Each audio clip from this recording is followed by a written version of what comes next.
अस्सलाम वालेकुम dear students. आज हम डिस्कस करेंगे एक तो इन्फॉर्मेशन टू प्रिपेयर स्टेटमेंट के एक स्टेटमेंट प्रिपेयर करने के लिए आपको इन्फॉर्मेशन कहाँ से मिलेगी, वो हम पहले भी डिस्कस कर चुके हैं, दोबारा डिस्कस कर लेते हैं। Information to prepare the statement of cash flow usually come from 3 sources. उसमें सबसे पहला कंपैरेटिव बैलेंस शीट, वो पहले भी डिस्कस हो चुका है। द करंट इनकम स्टेटमेंट, वो भी डिस्कस हो चुका है। और तीसरी चीज़ है additional information. Comparative balance sheet are use to compute changes in non cash account.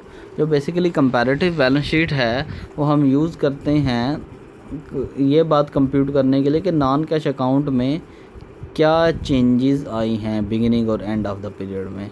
The current income statement is use to help compute cash flow from operating activities.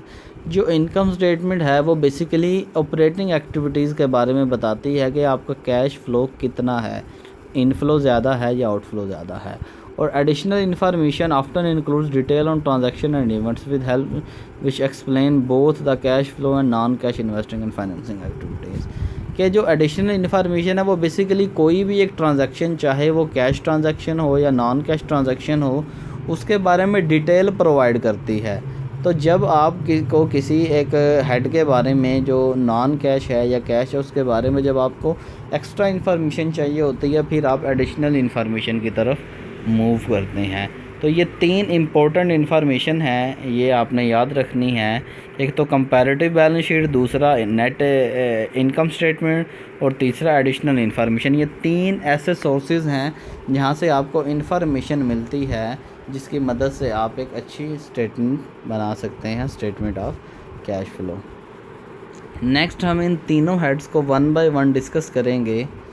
Cash flow from operating activities को, अगर cash flow from operating activities की बात करें तो इसमें पहले discuss किया जा चुका है कि अगर एक बैंक की एग्जांपल लें तो एक बैंक की ऑपरेटिंग एक्टिविटीज़ में क्या क्या चीज़ें आ सकती हैं। कैश डिपॉज़िट करना, जो कैश लेने आ रहे हैं लोग उनको कैश देना थ्रू एटीएम, थ्रू चेक। जो लोग बैंक में अकाउंट ओपन करवाने आ रहे हैं उनका अकाउंट ओपन करना, जिनकी बाहर की कंट्री से अमाउंट आई है उनको अमाउंट पे करना, जो लोग लोन लेने आ रहे हैं उनको लोन पे करना। ठीक है, ये तमाम चीज़ें जो हैं वो एक बैंक की ऑपरेटिंग एक्टिविटीज़ में आ जाती हैं।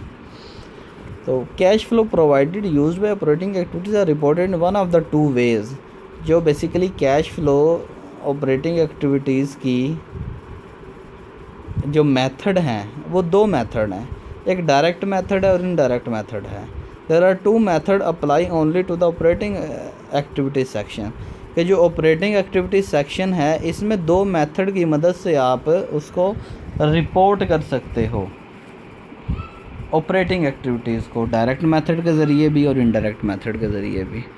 Direct method separately list each major item of operating cash receipts such as cash received from customer and each major item of operating cash payment such as cash paid for merchandise. The cash payment are subtracted from cash receipt to determine net cash provided used by operating activities. Basically वो ये बात कर रहे हैं कि जो net direct method है इसमें हम हर एक आइटम को अलग अलग लिखते हैं, अलग अलग लिस्ट करते हैं। उसमें हम ये देखते हैं कि जी कैश रिसीट हमारी कितनी हुई और कैश पेमेंट हमारी कितनी हुई। तो जब कैश रिसीट और कैश पेमेंट का बेसिकली डिफरेंस देखकर हम आइडिया लगा लेते हैं कि हमारी कैश कितनी है, लाइक इनफ्लो में है या ज़्यादा आउटफ्लो में है। डायरेक्ट मेथड में बस क्या है कि हम हर एक आइटम को अलग से लिस्ट डाउन करते हैं। अगर हम बात करें इनडायरेक्ट मेथड की, the indirect method reports net income and then adjust it for items necessary to obtain net cash provided are used by operating activities। जो इनडायरेक्ट मेथड है उसमें बेसिकली हम नेट इनकम से आगे चलते हैं। लाइक डायरेक्ट मेथड में हम ये देखेंगे कि हमारा इनफ्लो कितना हुआ और हमारा आउटफ्लो कितना हुआ। इनडायरेक्ट मेथड में हम नेट इनकम जो है वो उस अमाउंट को लेते हैं और देन उसमें हम डिफरेंट चीज़ें एडजस्ट करते हैं कि किस में इजाफ़ा हुआ, किस में इंक्रीज़ हुआ और किस में डिक्रीज़ हुआ। It does not report individual item. Indirect method ऐसा मेथड है जिसमें आपको इंडिविजुअल आइटम को रिपोर्ट नहीं करते कैश इनफ्लो और आउटफ्लो का। Instead the indirect method report the necessary adjustment to reconcile net income to net cash provided और यूज बाय ऑपरेटिंग एक्टिविटीज़। कि इसमें आप नेट इनकम की मदद से आगे फिर डिफरेंट आइटम्स को जो है वो रिकंसाइल करते हो ताकि आपको कैश का जो बैलेंस है वो मालूम हो सके।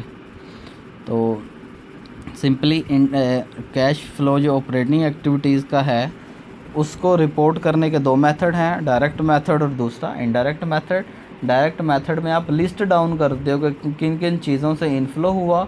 जैसे हमने पहले कैश फ्लो स्टेटमेंट बनाई, उसमें बेसिकली वो डायरेक्ट मेथड था कि जिसमें आप हर एक चीज़ को लिस्ट डाउन कर रहे हो कि क्या क्या आपको इनफ्लो हुआ और क्या क्या आपको आउटफ्लो हुआ। तो जबकि इनडायरेक्ट मेथड में आप इनफ्लो और आउटफ्लो का जिक्र नहीं करते बल्कि नेट इनकम को लेकर आगे देन उसकी एडजस्टमेंट करते हो कि नेट इनकम में जो एडजस्टमेंट है कि क्या चीज़ में इजाफा हुआ और क्या चीज़ में कमी हुई, और फिर उसकी मदद से आप क्या करते हो, कैश बैलेंस जो है वो मालूम कर सकते हो।